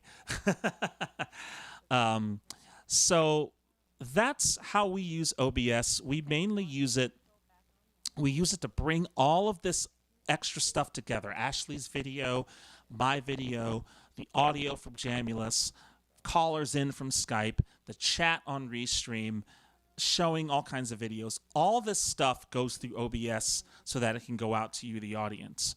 And it's an incredibly powerful piece of software. If you are a musician and you're thinking of trying something a little more interesting to kind of spice up your broadcasts or your live streams, OBS is a really good place to start. There are a zillion tutorials on YouTube you can look up to address pretty much any problem you're going to run into with OBS. You do kind of need a decent computer, a decently modern computer to run it well. It can eat up a lot of CPU power, depending on what you're going to do. If you're not doing a whole lot, you can get away with an older computer. But if you're doing kind of more advanced stuff like playing more videos locally and that kind of stuff, you might need a heftier machine, or maybe run a second machine that you run OBS on as your broadcast machine. But yeah, that's a quick overview of OBS. Look it up online. Check out some stuff on YouTube, and it's a really fun way to kind of add a bit more flair to your broadcast. So that's my little spiel on OBS. Good job, Ed. Thanks. Excuse me, Coco. I'll put the I will put the website in here.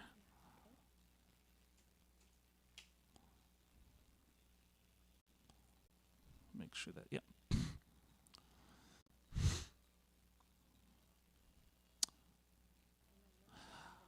All right. So we'll do a couple questions here, eh? Let's see.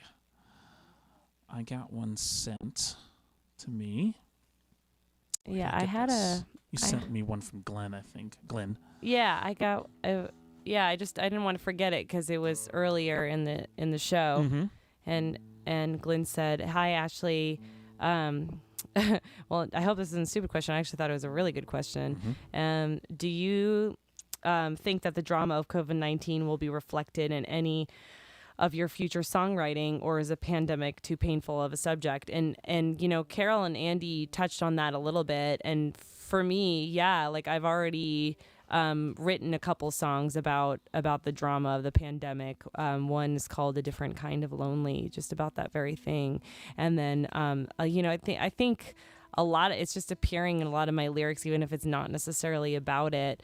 And I have another song about isolation, and I think that like I typically tend to take more serious topics and use them as a muse. So I really like that part of the pandemic. Is in a weird way, it's like the silver lining is I find it to really fuel my creativity. You know, like I do my best songwriting when I'm in a, you know, going through a breakup. And since I don't intend to go through a breakup ever again, it's nice that I have something that kind of brings me a little bit of, like I said, dramas to fuel that creativity. But I think, you know, like Carol is sounds like she's on the opposite side of that, whereas she doesn't want to write about the pandemic because it's not really her brand of songwriting to write about like sad and depressing stuff. So yeah, how about you, Ed? What do you feel? For me personally, yeah. I don't know. I don't think it's affected it too much. I'm not sure. I think it just depends on what happens through the whole thing. You know, whether or not it would actually spur me to write anything about it. I think there's been pieces of a couple songs recently I've written. I've had more about the protests, like the protests around the country, more so than the pandemic. I think broadly it just depends on everybody's relationship with it. You know, I think there are going to be some people who will just who will like kind of not really touch the subject because it is too painful, or they just don't really have any connection to it, or, you know, and then there's some people who are going to dive straight in because, you know, that's how they process it. That's how they deal with their feelings, whatever they're feeling during the pandemic and the isolation, quarantine stuff. That's how they process it. Is they write a song. Not everybody, not even every songwriter, processes stuff like that while writing a song. And so I think it really is going to depend on the individual in that case. Yeah, I'll agree with that. Does And every- I have a very important question in from Coco, Mm. who is here in the room with me, and she's 4 years old. And Coco wants to know, well, she asked me earlier, what is this? Which we know is a guitar pick. Mm-hmm. And what was your other question, Coco? Does every guitar have this? Okay, wait, say it one more time a little bit louder. Hold on. Okay. Does every guitar have this? No. No? I don't know. Not every guitar has a pick. Not every guitar player uses them. Like Auntie Ash absolutely uses them because that's how she learned how to play. She learned how to play with a pick, and so she always has one with her when she wants to play the guitar. Me, on the other hand, I hardly ever play with a pick. I usually don't have one. And so I don't, because I play with my fingers mostly. So it depends on the person. Some people use them, some people don't. Well, my dad does he doesn't have one. He doesn't have one? No. Oh, okay. There you go. Yeah, he doesn't. He probably doesn't need one then. That's a good question though, because not every guitarist plays with a. Not every guitarist plays with a pick, and some people don't even use them. Like me, I barely ever use them. So that's a good question. What's Ed saying? I can't hear him. Can I hear too? That's a very good question. Okay. Oh, so also, sorry, I couldn't hear that last bit, but I Hello. yeah, Coco mostly has been just dying to say hello to Ed. So Hello. Hello. Ed says hello. And are there any other questions? Because There was one I wanted to. There was one more I wanted to look at. Let me see. Where is Wirecast? Where was it? Sorry.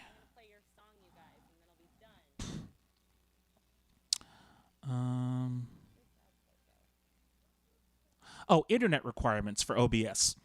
The internet requirements for OBS are going to depend heavily on the settings.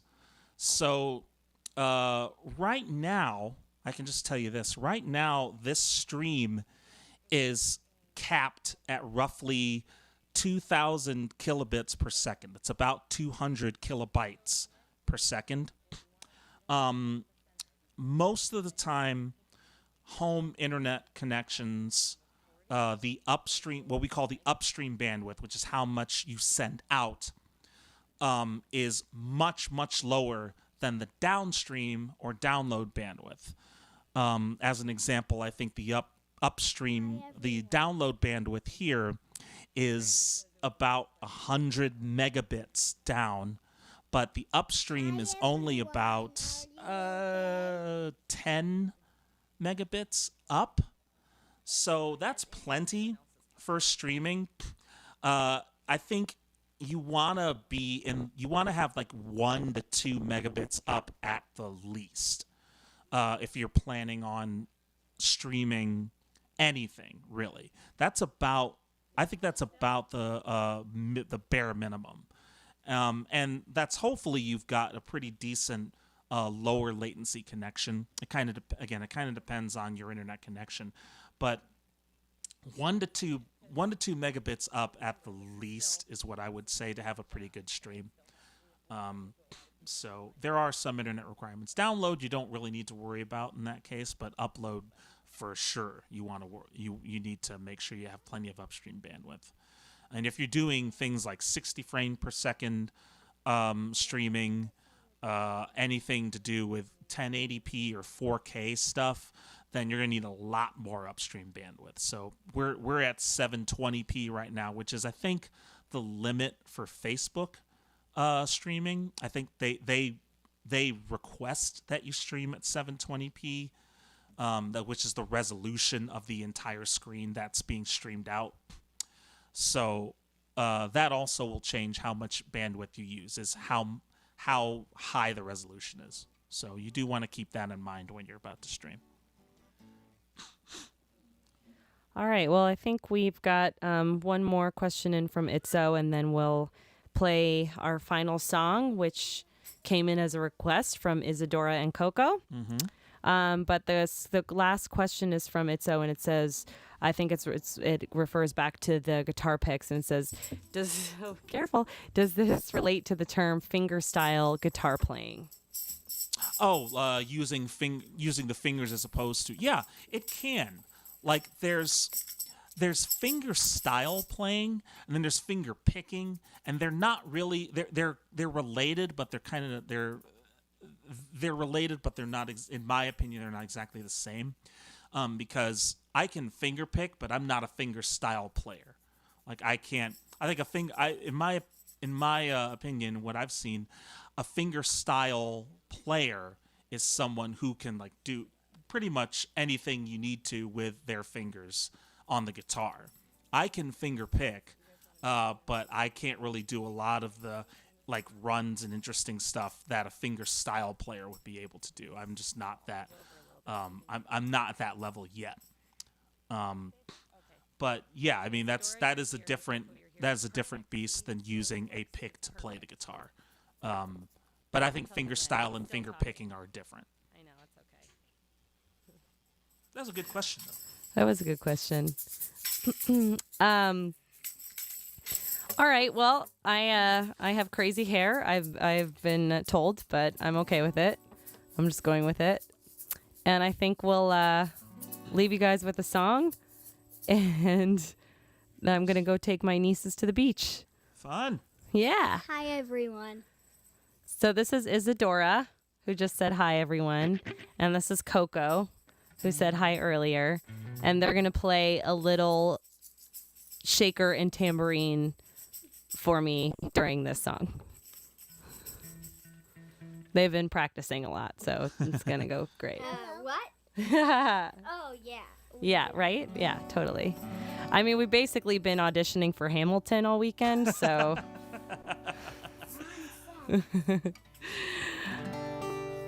all right. Am I missing anything here, Ed? No, I don't think so. Okay. I just don't know what you're going to play, but that's fine. Oh, cool. That's a fun surprise for you. How about Ghost of Germantown, though? Yeah, that's kind of what I figured you were going to play, based on the chord you were playing. And thank you guys again for joining us. Thanks to Carol and Andy, and from Carol Pacey and the Honeyshakers. And once again, this will be live as a podcast on Tuesday. You can find it wherever you listen to your podcasts. Yep. We'll leave you guys with this original song called Ghost of Germantown, featuring Isadora and Coco on percussion. Are you ready, Ed? Mm-hmm. 1, 2, 3, 1, 2, 3.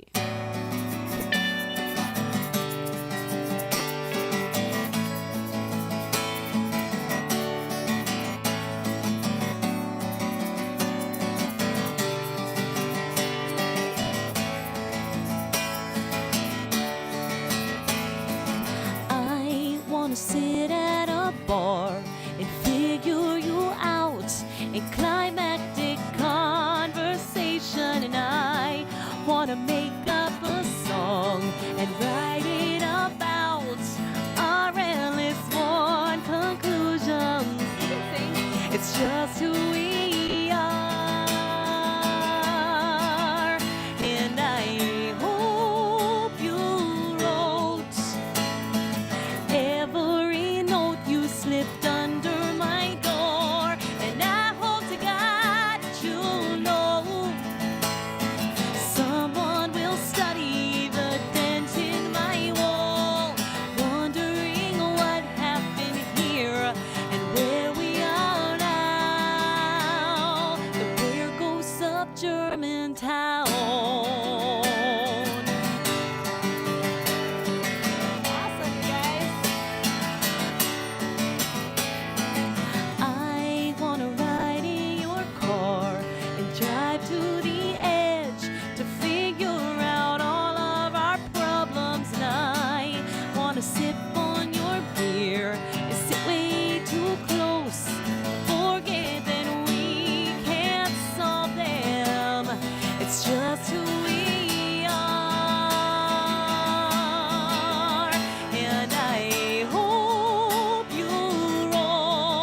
It's just who we are. And I hope you wrote every note you slipped under my door. And I hope to God to know someone will study the dent in my wall, wondering what the hell happened here, where we are now.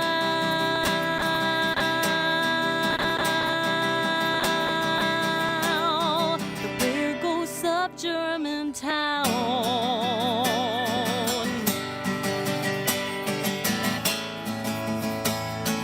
Where goes up Germantown?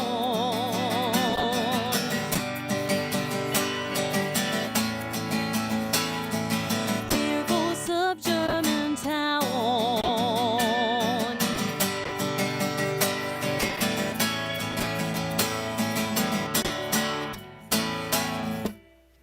Yay! Oh, nice. They got that ending. Yeah. We can do it again later. We've had but pro drummers that haven't been able to nail that ending. that's true. Another song. No, I think we'll play songs later, you guys. I think we've got to get to the beach and we're going to say bye to our friends now. But do you want to say bye? Do you want to say bye? Bye. Thanks, everybody. Thank you, guys. Thanks for joining us. As a reminder, you can subscribe on iTunes, Spotify, Google Play, Stitcher, anywhere you get your podcasts. Please feel free to subscribe, leave a review, rate the podcast if you like, and we will see you next time we're on. We will be able to. I think our next guest is Nicole and Scotty. Yay. We have Nicole and Scotty next, and then Licity coming up at the end of the month, Licity Collins. So feel free to follow us as well. Follow Witherword on Facebook, and we will be able to let you know when things are happening. And you can let us know if you have any questions or any sort of topic information that you want to give us. So until next time, y'all, take care, and we'll see you soon. Bye. We're gonna bother you guys every week. Bye.